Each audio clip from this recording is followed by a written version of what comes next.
We are now about 8 billion of us on the globe, and 1 billion people came out of poverty, from the poverty line in China. There are still about 1 billion people out there who live below the poverty line. Now, if you kind of zoom into Pakistan, we are 240 million people. There are swaths of areas in Pakistan where people are below the poverty line, or their areas are not well developed as we have in other provinces.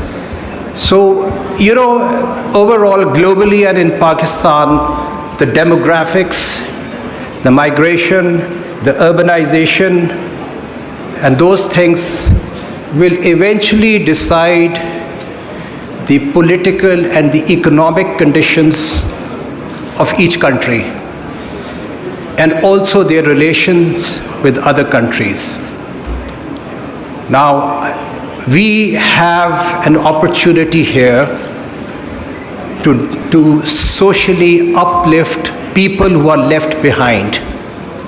And mining offers us an opportunity, because mining and some of the things that we have seen, gold and copper, is of global relevance on the global scene.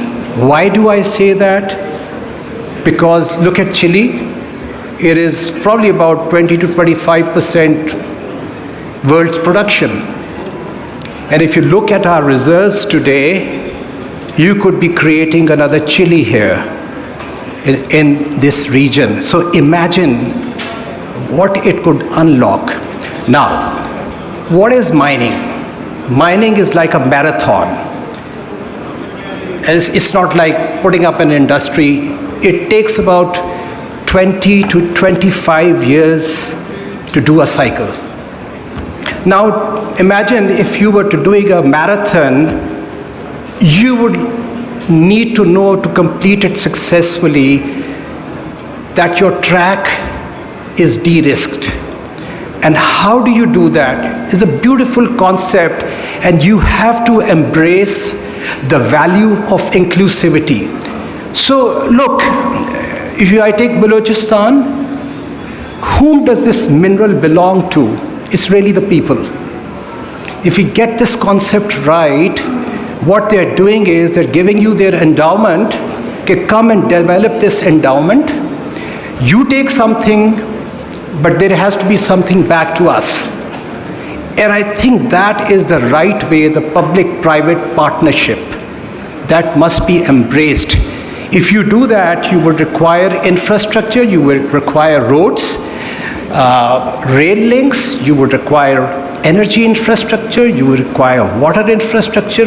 What does that do? Who is going to build that? We must take the local people in. We must train them, vocational training centers.